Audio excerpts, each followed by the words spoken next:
aujourd'hui, voilà, cet épisode, il va être centré que sur Mia Ristou et de son être exceptionnel que j'ai rencontré il y a quelque temps. J'ai très très envie de la mettre en lumière. Qui es-tu, chère femme Mia Ristou? Comment tu te présenterais? Comment tu dirais qui tu es? Coucou Alice, coucou tout le monde, merci pour ce podcast spécial moi. Alors qui je suis, je dirais que je suis joyeuse et vivante déjà, parce que j'aime pas mettre d'étiquette et c'est vrai que c'est un exercice difficile en fait de dire qui on est. Mais ouais, joyeuse et vivante, je pense que c'est vraiment qui je suis, qui j'ai envie d'être et ce qui m'anime. Alors déjà, je pense que je suis profondément malgache. Ça c'est quelque chose dont je suis viscéralement sûre maintenant. C'est vrai que je suis malgache, je parle pas très bien malgache pour une malgache, mais je sais vraiment au fond de moi que c'est là où je dois être, à Madagascar. C'est là où je sens mes racines. Et c'est aussi cette identité que j'ai envie de porter parce que je me sens en quelque part dépositaire d'une certaine sagesse. Cette sagesse que j'ai envie en fait de d'offrir au monde. Et Mia Ristou, ça veut dire quoi comme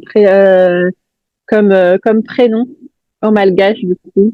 Alors, Miaresu, donc c'est un prénom malgache, comme tu dis. Art, ça veut dire la création. Donc, en Ok. fait, quand tu dis mi, art, ça veut dire créer. Ok. Et sou, ça veut dire le bien, le beau. Donc, Miaresu, ça veut dire celle qui crée ce qui est beau, ce qui est bien. Ou celle qui crée bien. Ça dépend, en fait, de l'interprétation que tu veux faire. Mais c'est vrai que c'est un prénom qui porte vraiment, on va dire, l'essence de la création. Ok. Je trouve que ça te va bien puisque tu crées énormément de choses et d'ailleurs ça m'a toujours surprise euh, cette pas cet engouement mais cette création multiple mais de créer des liens, de créer des espaces, de d'avoir toujours cette envie mais de voix c'est vraiment avec la voix et moi c'est ce qui m'avait beaucoup en mode mais waouh cette femme est juste extraordinaire quand je t'ai accompagnée dans un des coachings tout ça je me dis mais mon dieu cette femme mais mon dieu mais incroyable elle est absolument exceptionnelle je te voyais et de vraiment en contact avec les gens qui communiquaient vraiment avec les personnes je te voyais avec un micro je te voyais devant une scène etc pour moi l'humain est doté et exceptionnel exception c'est ce que tu dans quoi tu œuvres dans qu'est-ce qui t'émeut qu'est-ce qui t'émeut et qu'est-ce que tu crées à travers cette émotion que tu fais dans la vie, que je trouve très banale et bancale, alors que tes exceptions, c'est vraiment qu'est-ce qui te rend unique, qu'est-ce qui te rend si singulière, qu'est-ce qui fait que c'est toi et personne d'autre. Ce qui me rend exceptionnel, c'est que je suis vraiment capable de voir au-delà des formes quand je vois des lieux. Par exemple, tu vois, c'est marrant parce que je repensais là, il y a 13 ans, en fait, j'ai ouvert mon école qui s'appelle Éduquer. Et on était arrivé à une phase où on ne trouvait plus du tout de local. Donc, j'étais partie pour abandonner le projet. Et puis, c'était le 11 juin, je me souviens de la date. Je suis tombée sur un immeuble presque en ruine. Enfin, le jardin, c'était Bagdad, après le bombardement. Et je suis arrivée là et je me suis dit, waouh, cet endroit est génial. Et en 2 mois, en fait, j'ai tout changé et c'est effectivement, en fait, l'endroit était devenu une espèce d'oasis au milieu d'un truc où tu dis, mais qu'est-ce qui se passe? Pourquoi on m'amène ici? Et pareil, là, quand on a déménagé en 2019, pareil, je suis arrivée dans un endroit, mais enfin, tout le monde s'est dit, mais qu'est-ce que c'est que ce truc? Et en fait, aujourd'hui, l'école, elle est géniale, le spot, il est fabuleux, etc. Et ça, je sais que je suis capable de voir vraiment ce qui est très beau dans quelque chose qui ressemble à rien. Et je pense que j'ai aussi cette capacité avec les humains. C'est aussi ce qui m'a perdu quelquefois parce que des fois je m'accrochais à du potentiel et en fait non. Mais ouais, j'ai cette capacité-là en fait à voir vraiment la lumière, enfin le beau au-delà de beaucoup de formes. Parce que c'est ça ma vraie expression. C'est comme une force. Moi, je pense que c'est un grand atout de voir le beau dans le moche et c'est une particularité que j'ai aussi. Du coup, je peux que comprendre, que ressentir cette exception. Tu transformes ce qui peut être moche pour les autres en quelque chose d'absolument incroyable.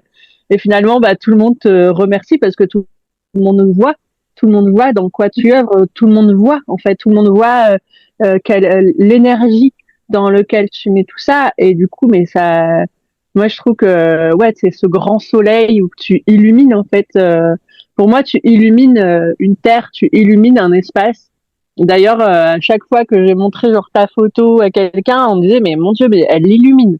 Mais oui, mais c'est tellement Miyaresu, c'est un grand soleil.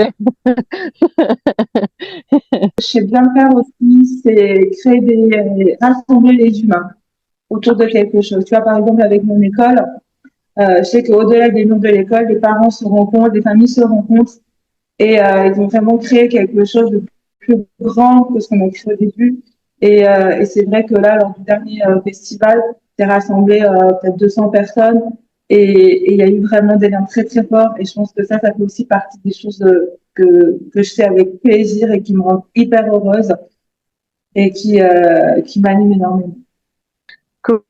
Comment tu œuvres avec donc au sein du collectif et au sein de l'individuel? Est-ce que tu dirais que tu accompagnes aussi à l'individuel ou pas du tout? Pas du tout. Après, ça ne, c'est pas une porte que Ok. je ferme parce que en fait, c'est quelque chose que j'ai cherché. J'ai voulu me lancer dans l'accompagnement individuel l'année dernière, notamment en fait pour accompagner des femmes qui terminaient une relation toxique. Bon, ça n'a pas du tout marché, donc je pense que c'est pas ma voie. Mais je crois que quelque part, je suis amenée à accompagner les personnes qui ont envie d'enseigner. Euh, parce qu'en fait, cette histoire d'enseignement, elle me suit depuis j'ai 5 ans. Et je l'ai mis de côté parce qu'en fait, j'ai sorti de relation toxique et j'avais l'impression que c'était ça qu'il fallait que je partage. Et je l'ai fait en fait avec ma page, j'ai parlé énormément. Et je sais que cette page, elle a fait beaucoup de bien à beaucoup de monde parce que l'année dernière, en fait, il se passait pas une journée que sans que quelqu'un me dise ah coucou, bien reçu, je suis ta page sur Facebook, merci beaucoup, que ce soit des hommes, que ce soit des femmes. Donc j'ai fait ça, mais c'était pas, on va dire, une œuvre professionnelle. Mais cette histoire d'enseignant, je pense que c'est quelque chose qui me parle beaucoup parce que du coup, pendant le festival à Savoir, il y a eu beaucoup de personnes qui étaient dans l'accompagnement, dans l'enseignement, qui étaient là. Et on a vraiment travaillé ensemble dans le groupe pour la communication, des choses comme ça, pour la création des offres, pour leur présentation. Et je pense qu'en fait, quelque part, je vais peut-être être amenée à accompagner en fait des personnes qui veulent enseigner ou qui veulent transmettre. Bah, j'ai envie de dire ça te va bien parce que je me souviens, t'as ce grand savoir et cette grande connaissance aussi ancestrale. Et du coup, bah, enfin, tu es là, tu es vivante, tu es pleinement vivante. Donc finalement, c'est toi qui réunit, bah, comme tu dis, ce corps enseignant. Et t'as énormément de sagesse en toi. Et enfin, pour moi, clairement, en tout cas, j'ai eu le mot enseignante spirituelle parce que t'as vraiment ce côté où t'as cette grande conscience et du coup t'amènes vraiment les autres à encore plus s'élever et s'éveiller et vraiment s'illuminer parce que du coup à travers l'enseignement mais le système éducatif ça il y a plein de choses à réapprendre et du coup bah toi avec tes Ouais. connaissances et tes connaissances tes grands savoirs putain mais pardon mais c'est vraiment fabuleux ça te va tellement bien. Et je trouve que le côté collectif, pour moi, en effet, ça te va bien. Pour moi, t'es une personne qui doit être avec les gens. C'est pas juste avec Ouais, un, deux ou trois. C'est genre, tu dois être avec des gens. Ça te nourrit.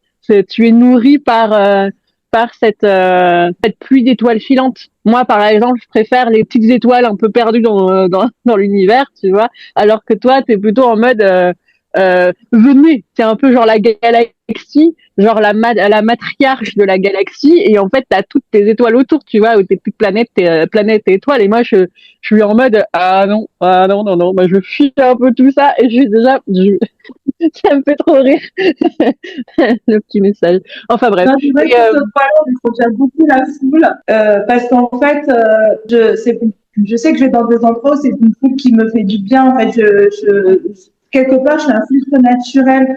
Je vais pas, les gens qui doivent pas être avec moi, ils viennent pas, quoi. ça, j'imagine. À la quitte, hein, c'est vraiment le lieu où je rassemble les gens, puisque le domaine, il fait 1,5 hectare. Donc, en vrai, je peux rassembler peut-être même 400 personnes si je veux. Mais le lieu, il filtre pour moi.